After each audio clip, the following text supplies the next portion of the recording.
Advice for allergies and intolerances is as vast as the types of foods that can cause reactions. Some need to be brought to the hospital for the tiniest speck of food, and there are those who will tell a waiter they're allergic to something because they want it prepared a different way, and then they go home and proceed to eat the exact food they just said they were allergic to. It's difficult for those in the service industry because the term allergy is used so loosely that many just don't care enough to check. I have a lot of stories to share in this video. So when I met Ron, my beloved, he told me he was allergic to cream, but that he could have milk. Huh? Yeah, that's what my doctor told my mom when I was like 8. Wait, what? You do realize cream is just concentrated milk. No, it's different. And so I decided to play it out. But you eat ice cream like every night. Yes. Do you know what ice cream is made from? I do. But I'm fine with ice cream. Are you? So what do you get sick from? Whipped cream. I get very sick from whipped cream. This discussion went on, and there was no way I was going to convince his Taurus ego, since he had followed these restrictions for 50 years. It wasn't until I started buying him dairy-free ice cream that he felt a million times better, and he realized it meant all dairy, except for butter. The cultures in butter make it much more digestible for many who struggle with dairy otherwise. That's also why certain hard cheeses that are loaded with enzymes through their fermentation process are more digestible than fresh cheeses such as mozzarella or any type of creamy cheese. I bring this story here because there's so much misinformation carried on from generation to generation that it's hard to know what to do. And even more important, what are you really willing to do? I met a woman once who spent an enormous amount of time on the toilet because of what was obviously celiac or extreme gluten intolerance. When I asked why she just didn't stop gluten, her reply that it was too hard and she wasn't going to give up the food she loved. Her choice. I don't get why a short-term enjoyment of a piece of bread was better than the freedom of diarrhea, but it's not my life, and she gets to make her own choices. But if you're the parent, you do and should make the majority of the choices. I know of children whose growth was horribly stunted because even though their child was diagnosed with celiac disease, the parents felt that they were defeated implementing a gluten-free diet because the child didn't like the new options. There's a lot to debate here, and being a parent is tough enough without the added stress of nutrition. But remember that focusing on the nutrition piece might ultimately make parenting much, much easier.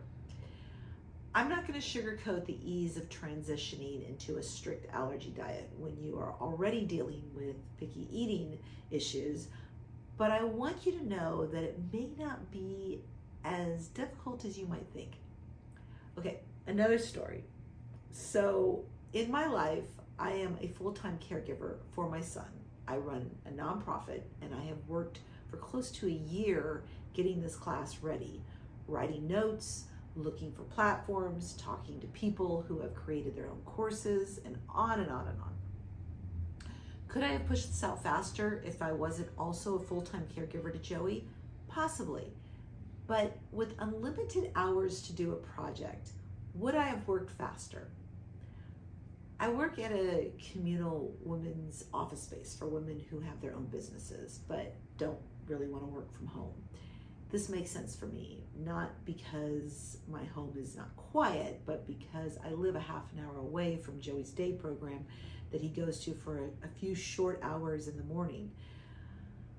By working from downtown, I can have more hours because I'm not going back and forth. So some of the women are like me. They don't want to waste a moment of time.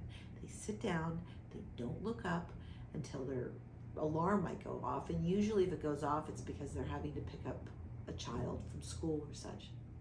But some go in and talk to others for hours before they get any work done. By the way, no shame in that, and more power to you if you have found a place to enjoy and You can network and I'm sure learn more about the direction you want to go in from your business with all these great women. But they have loads of time, no deadlines, and yet they are still cultivating dreams. The only thing I'm focused on when I go there is my work and how much time I have to get it done. Distractions are a luxury. The point is, when you have only a small window of time to do something you are very motivated to do, you focus so intently that you don't waste time. When you're dealing with a restricted diet for a picky eater, you clearly want to help your child and whatever is making him uncomfortable in his body. And this is different than the majority of people here who are just wanting their child to eat a vegetable. If you have a child with allergies, you cannot negotiate and give in to what might physically make your child ill at that moment. There's no gray area, and that's why it's often easier. Your motivation is higher. You are focused. You are working with less, but your outcome in life is life-saving. And as your child gets older and older, it's important to give him the tools to understand the management of his diet so that he can remain successful. Help him learn to read labels. Help him find substitutes to what his friends are eating.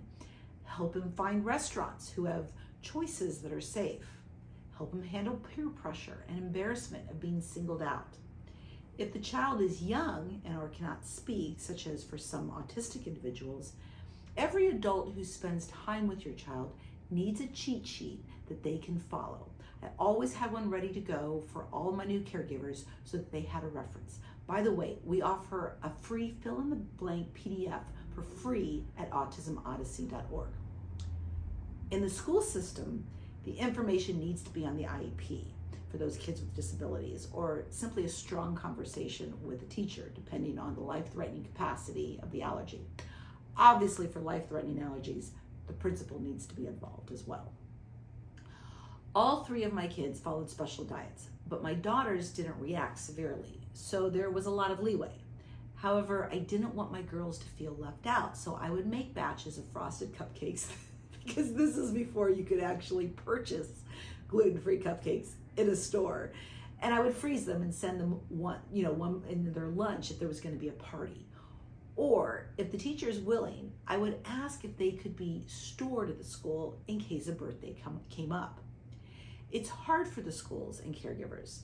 You deal with the challenges every day and it becomes second nature, but often they will pull out a reward they are not identifying as an allergen food, or leave a bowl of candy out, or have something in the back seat of their car that your child will react to. And when they pick up your child, it's been consumed before anyone even remembered it was there. These things happen, so do what you can to educate and send along EpiPens or enzymes or charcoal or medication, no matter where they're going, because you never know what might slip into their diet.